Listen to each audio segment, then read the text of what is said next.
Hello everyone, welcome back to my channel. It's Stephanie from Lunaria Star, and this morning what I want to do, because it's morning and I got my coffee and I just want to leisurely take a look at the decks I worked with for March for my Lunaria Star Tarot edit, and just kind of talk a little bit about what decks worked, what maybe decks didn't, or what surprised me, and just kind of review how my experience was with working with those decks last month.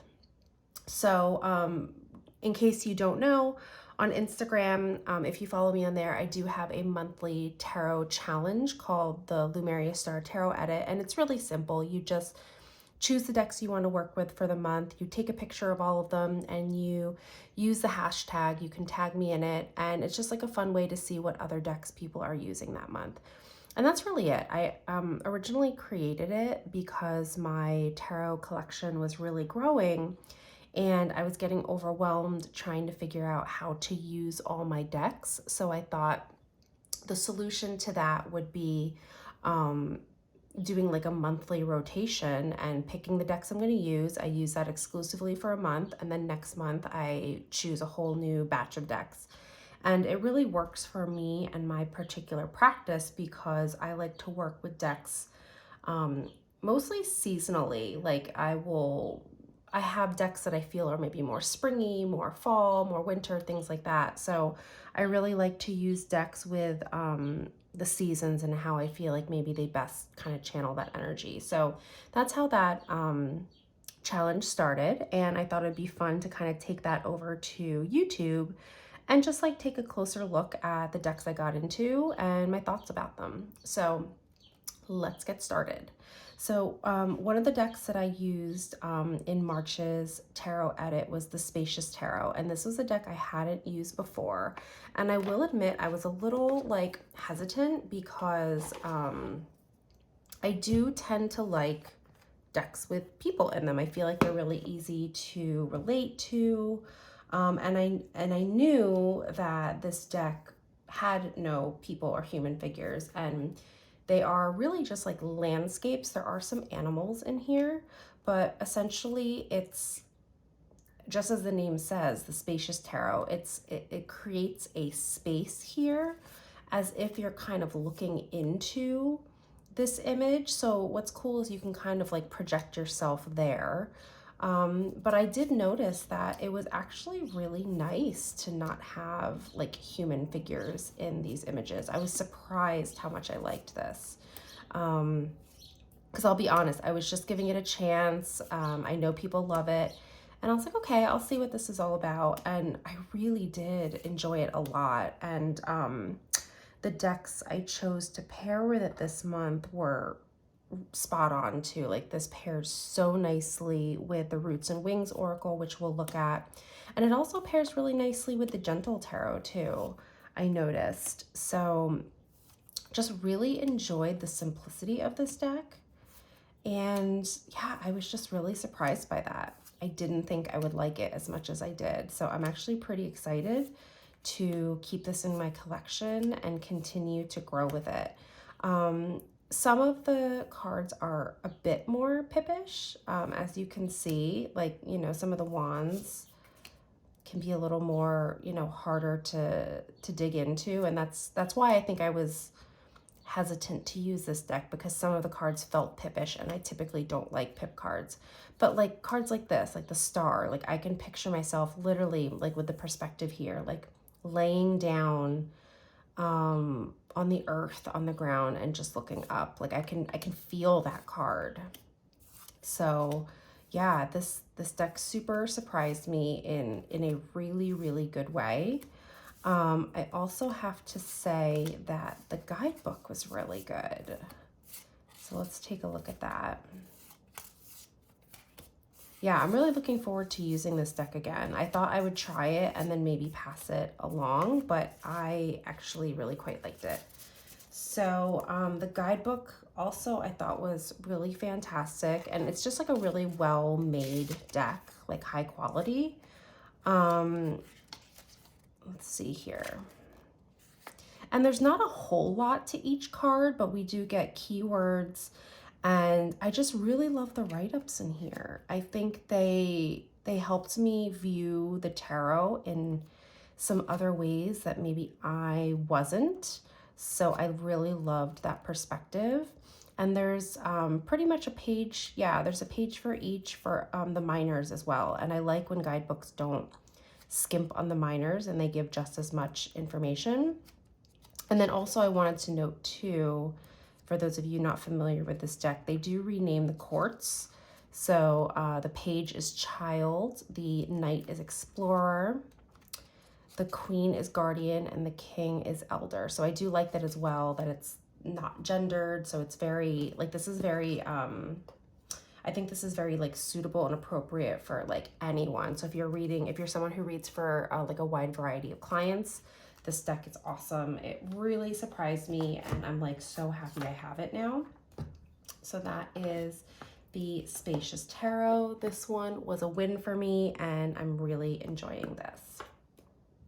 Okay, so along with the Spacious Tarot, this deck was new to my collection this month. It's been on my wish list forever. When I say forever, I mean, I think as soon as it came out, I don't know how many years ago it came out, but this has been on my wish list ever since. So this is the Roots and Wings Oracle by Kat Riles. I got the standard tarot size and I got the rose petal finish. I am a fan of that soft touch finish. Like I am a very tactile person, so I understand it doesn't shuffle as well as like a linen, but I don't know. I love the feel of it in my hand. So this Oracle deck, I knew I was going to love it. I knew it. And I don't know, I have no idea why it took me so long to get this because it's been on my wish list forever, but I knew I was going to love this and I did. It didn't disappoint. These images are really soft and beautiful. They're simplistic. I get a lot of like grounding, earthy energy from it. I love the font choice here of this like delicate cursive. And I feel like the art style is really, really versatile in that like this can be paired with so many decks. And I'm at a place now where I want decks that are really super usable. I can use it for myself, I can use it for clients, and I can pair it with a lot of decks. If I have a deck that doesn't work well with others, or it's like so niche that like I can only use it for one thing and one thing alone, like those are the kind of decks that I'm starting to like purge out of my collection. So something like this, the imagery is just so simple and so beautiful, like the beautiful watercolor images. The keywords I feel like are really clear and concise. So like just with a simple word alone, bound, transformation, I can do so much with that with a reading. So it doesn't require any kind of guidebook. There is a tiny little pamphlet that I'll show you. I mean, most of you are probably familiar with this deck, but this is just, I'm so happy I finally have this. And this is probably going in my top 5 Oracle decks ever, just because it's just such a clear reader. It's beautiful. I love the way it feels in my hands. And yeah, it's so versatile. I pulled this card a lot in March Journey. And so let's see here. Yeah, this is the little pamphlet. It comes with the interpretation booklet and they're just really simple. And I was actually referring to this at times just to see what the creator had intended. And it was really nice. So I keep that in here along with it came with a garden spread and how to use it, which I didn't do. I probably should. So that is the Roots and Wings Oracle deck. Really love this to the point where I know there is a travel size, I believe, and it might be in a tin. And I think I might have to get that because I do like having a few tarot in a tin, like the mini versions, just because it's really nice for traveling. I like to go hiking, so it's a really great deck to like put in my backpack and not worry about getting damaged because it's safe in the tin. And because it's so nature-based, I feel like it's like the perfect like outdoor traveling hiking deck. So I might have to get the travel size tin version. So yeah, Roots and Wings, absolutely love this. Wasn't surprised that I love this. Super happy that I got that. Okay, so another deck I used for the month of March is the Gentle Tarot. I'm gonna take a sip of coffee here. Okay, so the Gentle Tarot is another really big favorite in the tarot community, and for good reason. It's so beautiful, and just as the name says, it's really gentle. And the tagline here, heal yourself, heal the earth. So this deck is gorgeous, and it gives me all the earthy vibes. And March, I feel like there was a little bit of a theme. Like I was just feeling like earthy, nature, grounded. There's a lot of greens in my decks this month for March. Flowers, plants, animals, things like that. So the Gentle Tarot kind of fit right into that vibe. This cardstock I adore. It's like that silky matte color. I love the gilding. It's like that soft antique gold. The backs are gorgeous. Like everything about this deck is gorgeous. And I have said before that I typically struggle with animal decks, and this is a deck I never struggled with. And I don't know if I don't consider it a specific animal deck. It's just more of like a nature based earthy deck, because there are human figures in there, but it's so beautiful. It's so gentle, and it really is healing. When I was using this deck in March, I relied heavily on the guidebook. The creator, Maritza, her writing is really lovely. So I really enjoyed hearing her interpretations of the cards. And yeah, I just felt like really connected to the earth with this deck, connected to nature. It's something that, you know, after a long winter, I feel like I'm thawing out and I'm really getting back outside. I'm getting back into some routines that I've kind of like let go of during winter. I'm getting back into my body. Like I'm trying to get back into like my yoga practice and exercise. So like I feel like this deck really supported that and supported where I'm at right now. So this is just so good. And like I said, it is such a fan favorite in the tarot community. And like, I 100% know why, because it's such an amazing deck and it's an amazing reader. So I highly suggest, if you are struggling with animal decks, maybe try the Gentle Tarot first, because it's not a fully animal based deck. There are a lot of animals in it, but there are also human figures in here as well. And this to me was like to me it was an easy reader. Some of the the suits are renamed. So we've got thunder for swords, wands are wands, stones are pentacles, and then I think cups are still cups. Yeah, cups are cups. So this was just a lovely deck. This paired really nicely with Roots and Wings Oracle as well. This also paired nicely with the Spacious Tarot together. Really, really gorgeous deck. And this deck also came out in a travel tin size in a linen finish, and I did back that on Kickstarter, because this is another one. I feel like between having that and the Roots and Wings, those are going to be my travel nature decks when I go hiking, when I go camping, when I do like go to the beach, anything like that. That's good. Those are going to be my go-to decks.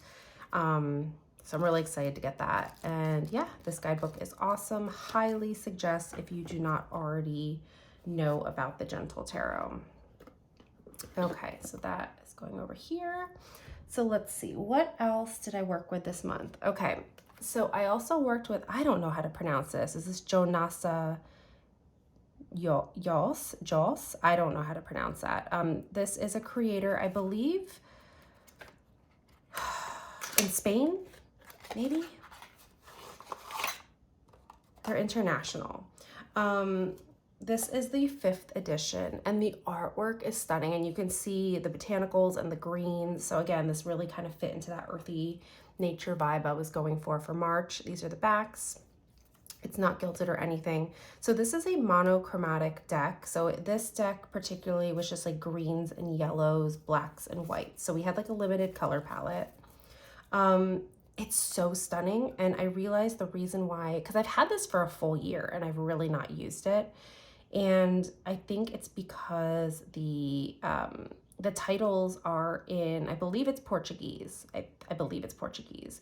And something simple like that was preventing me from using it. So I did take the time and, ew, there's a little buggy here. I've noticed I've gotten a lot of new plants in my office lately. And I've noticed it's bringing in a little bit of like little tiny bugs and fruit flies. So I don't know what that's all about. For those of you who are green witches, if you can share with me if that's normal, because I'm new to this plant world. Anyway, there was a little bug there. What was I saying? Oh, the titles are in Portuguese, I believe. So even though I can like surmise what it is, just being able to like pause and I was like, what am I looking at? It made it hard enough for where I wasn't using it. So I did go ahead and write down all of the words and the titles. So I know, like, for example, Sota Espadas. So that is the Page of Swords. So I just wrote them all down. So aside from like the language barrier that I felt like was tripping me up, the artwork is gorgeous, absolutely gorgeous. There's something about the quality of this art. I don't know what it is. It's got like a slight like retro vibe to me. I don't know if anyone else feels that. Like I feel like the art style is very like 60s or 70s. I don't know. That's just how I feel. But I love anything from that time period. So this deck is beautiful. I really wish I did pick it up more in the month of March, but again, I just noticed I was loving the other decks more. So this one was getting neglected a little bit. It's not going anywhere because it is so beautiful, and I do want to take more time. Like, look at this Temperance card. So pretty. I do want to take more intentional time to work through this deck. So this will probably have to come out again sometime this year in another tarot edit. But like, look at this Wheel of Fortune card. It's so cool. It's beautiful and botanical, but has like a slight haunting quality to it. And I notice I love that type of aesthetic. That's like beautiful and dark. I tend to really like that. Look at this Strength card too. So yeah, this is a gorgeous deck. Definitely needs more attention from me. Perhaps another month when it's not competing with other decks that like I was into more. But this deck is a stunner. I know it's a popular one and it tends to go out of print really quickly. So I will be holding on to this one. This one's not going anywhere, but I think it definitely needs more love, and maybe for me to sit down and actually be intentional of like studying it and actually like, okay, this is the only deck I'm using for like this month or this couple of weeks. So really enjoy that, but still didn't get enough time with it as I wanted. Okay, so what do we have next? So this one, again, another huge fan favorite in the tarot community, which is the Oak, Ash, and Thorn. So you can see why some of my decks got neglected, because I did this month, in the month of March, use some really popular decks, and they're popular for a reason. They are such great readers. So this deck, you guys, I know you all know because this deck is so popular. This is like the animal deck I've been looking for. It's so beautiful, and the artwork reminds me of like children's books I used to read, so there's a bit of nostalgia in here. I love the like subtle muted color palette. This deck I feel like is really good for both springtime and also going into fall. That's like the vibes I get from it.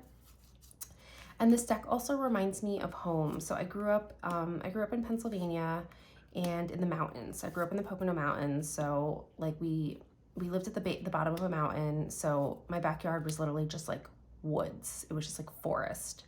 And I grew up seeing animals on a daily basis in my backyard, you know, even, you know, squirrels and chipmunks and things like that, but deer, wild turkey, bears, like foxes, like those things were always in my backyard. And this deck really just makes me nostalgic for that. And it's an animal deck.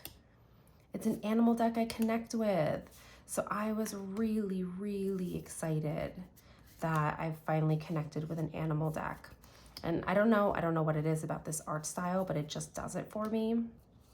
So between this deck and the Northern Animal Tarot, which is a very different vibe, also gives me like the child storybook illustration vibes, but that one is the animals are anthropomorphized, so they're in more of like a human form. So that's why I feel like they don't compete with each other, because this one's like a true animal deck in animal form, and then the other one is a little more like cheeky and playful and whimsical. But yeah, I am loving this deck. I love the paper quality. It's sturdy. I believe this is like printed on like, what does it say? Carbon neutral, solar power, vegetable based inks. It's responsibly and like sustainably printed. So I love that. That seems very aligned with the fact that it's like a nature animal based deck. Yep, this is a lovely one that is not going to be going anywhere, and I'm just so happy I found an animal deck. I found an animal deck. So that's been really, really exciting. And again, this one paired really nicely with Roots and Wings as well. And it also paired nicely with the next Oracle deck I'm going to show, if I can get this back into its box. The thing with this deck, it is a pretty chunky deck. All right, is that in there? Nope.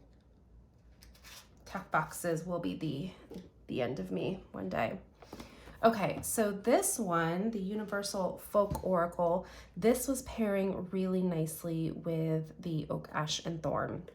So this Oracle deck I actually got in one of those subscription boxes. I got it in I believe it was the 9 of Earth box.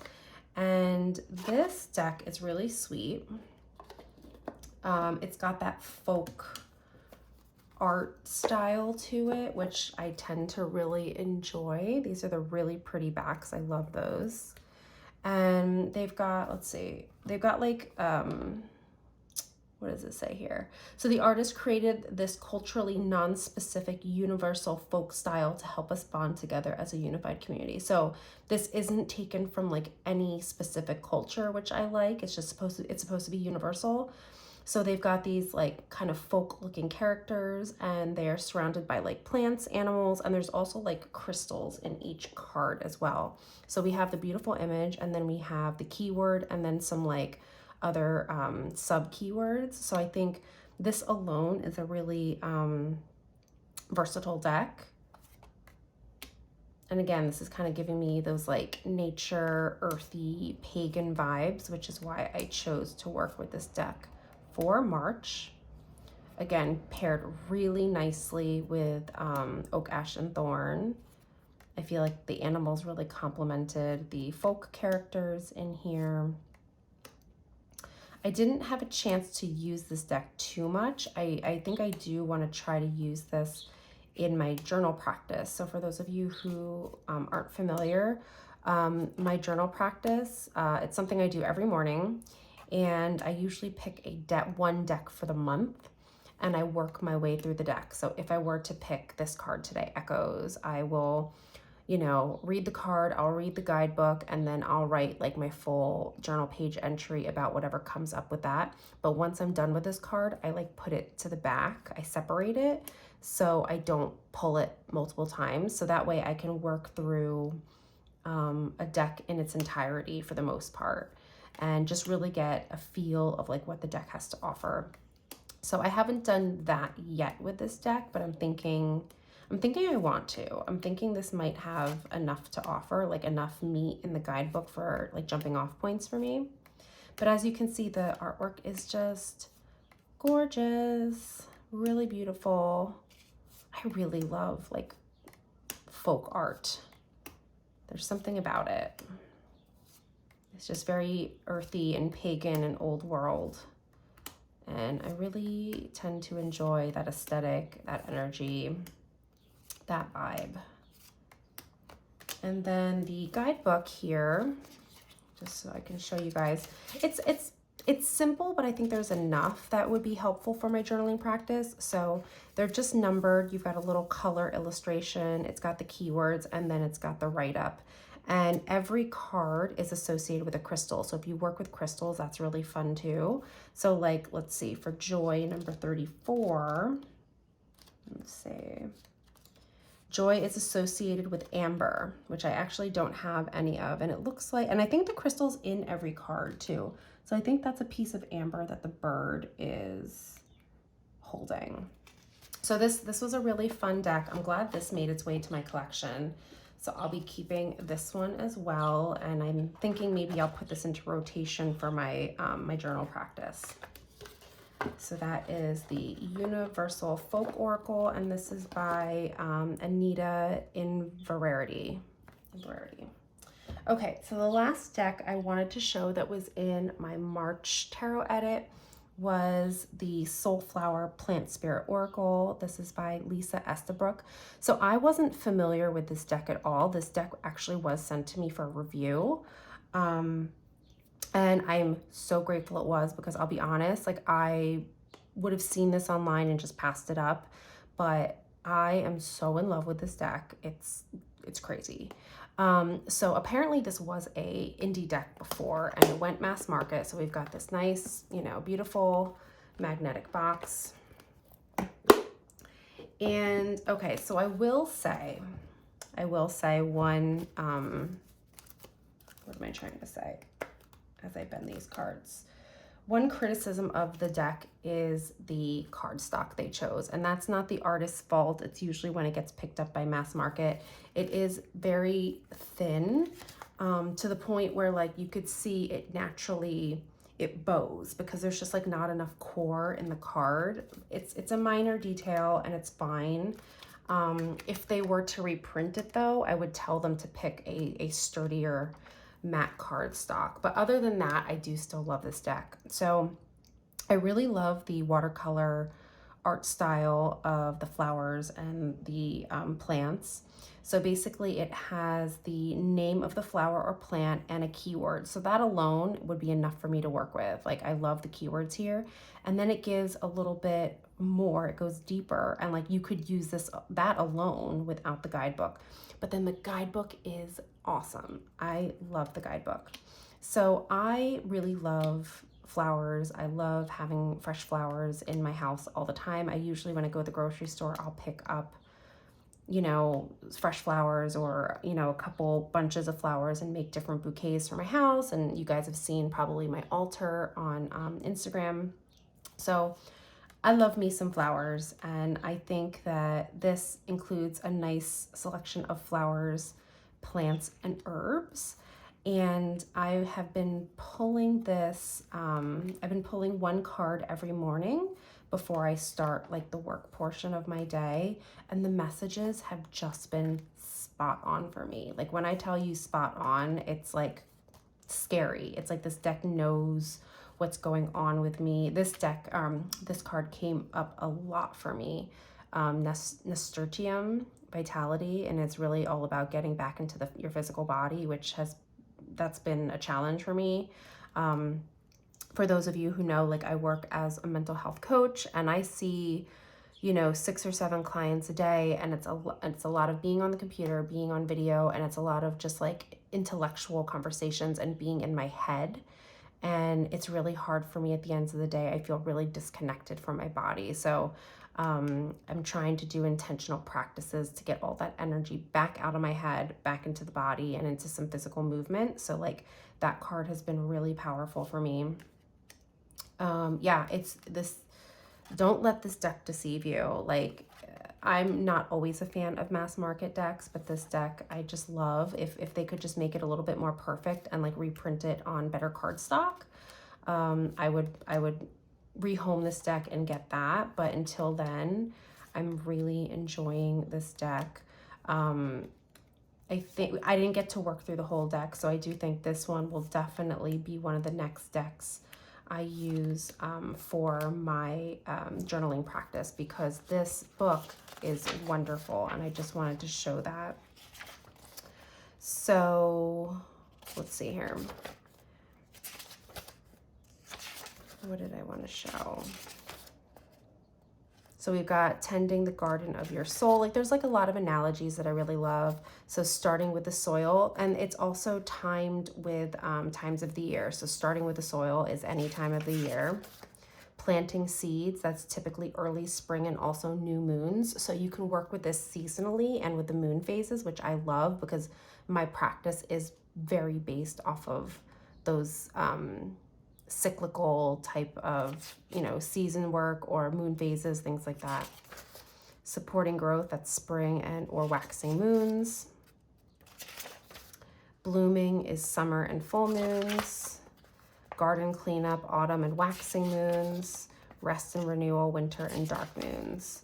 And then we go into a bit more information here. Cultivating a daily practice, sacred gardening. We've got affirmations, and that's another thing. Each card also has an affirmation. So I just think this book was really, really, really well done. So I love this deck. My only complaint is the cardstock. So if you guys are listening over at, who produced this? Find Horn Press. If you guys happen to be listening to this, just make a cardstock switch and this deck would be amazing. But either way, I'm still gonna love it because I think it has enough juicy, really great information in there that is really valuable. So this was my March kind of review and reflection of all the decks that I worked with. And yeah, I was really happy with the selection I did this month, and they all really worked well, pairing with each other. A lot of really earthy, grounding energies, which I really needed after this long, cold winter. So this energy really kind of helped me kind of wake up and come out of hibernation. So I was really happy with my selections for March. So I'd love to hear what you all think down in the comments below. Do you have any of these decks? What are your thoughts on them? Do you want to add any of these to your deck wish list, or maybe you don't like some of these decks? I want to hear all of your thoughts and opinions down below. If you like this video, give it a thumbs up and don't forget to subscribe to my channel.